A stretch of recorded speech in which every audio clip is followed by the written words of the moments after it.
The interrogation that slowly fell apart. It didn't fall apart all at once. It happened slowly, one answer at a time. A quiet police station room, plain walls, a metal table, a camera mounted in the corner recording everything. Across from the detective sits a young woman who says she survived a home invasion. Her voice is soft, controlled. She explains that two men broke into the house late at night.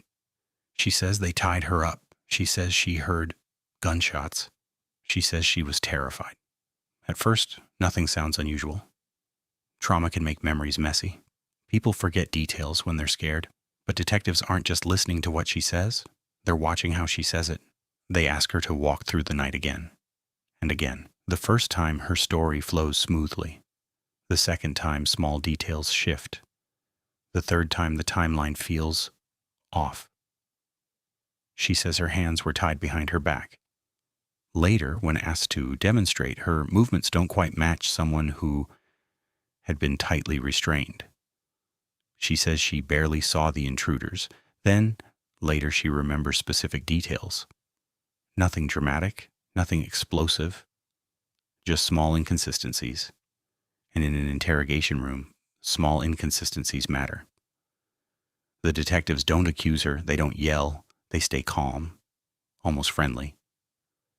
Because the most powerful tool in that room isn't intimidation, it's silence. When they stop talking, she keeps filling the space, adding details, clarifying things that didn't need clarifying, trying to strengthen parts of the story that weren't questioned. That's when the cracks begin to show. Then comes the shift. One detective leans forward slightly and says calmly, "We've reviewed the phone records." That's it. No raised voice, no dramatic accusation, just a statement. Her posture changes. Her breathing becomes noticeable. Her answers get shorter. Because now she knows something. The story she built is no longer the only version in the room. Evidence is. As the hours pass, the conversation moves beyond the supposed intruders. It drifts toward relationships, expectations, pressure, secrets. The image of the perfect life starts to feel fragile. Interrogations aren't about forcing confessions. They're about patience. Detectives compare timestamps, text messages, call logs. They look for alignment between facts and feelings. And when someone has rehearsed a lie, they often prepare for the obvious questions. They don't prepare for the small ones, the unexpected ones, the quiet pauses.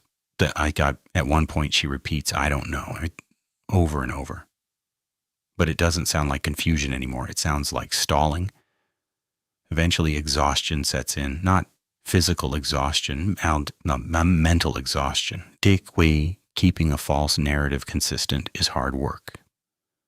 And the longer the interview continues, the harder it becomes to remember which version of the story you told first. The room grows quieter. The confidence fades. And what's left isn't fear of intruders. It's fear of being exposed. That's what makes this interrogation so unsettling. There's no dramatic breakdown, no screaming confession, just a slow realization that the truth is closing in. Sometimes the most chilling moments aren't loud, they're subtle, a shift in tone, a delayed answer, a deep breath before responding. In the end, it wasn't one big mistake that unraveled everything. It was dozens of tiny ones. And in that small interrogation room under fluorescent lights, the story that once sounded convincing slowly lost its shape. Because lies can be rehearsed, but the truth doesn't need to be remembered. It just needs to be uncovered. If you like this video, please like, subscribe, and share.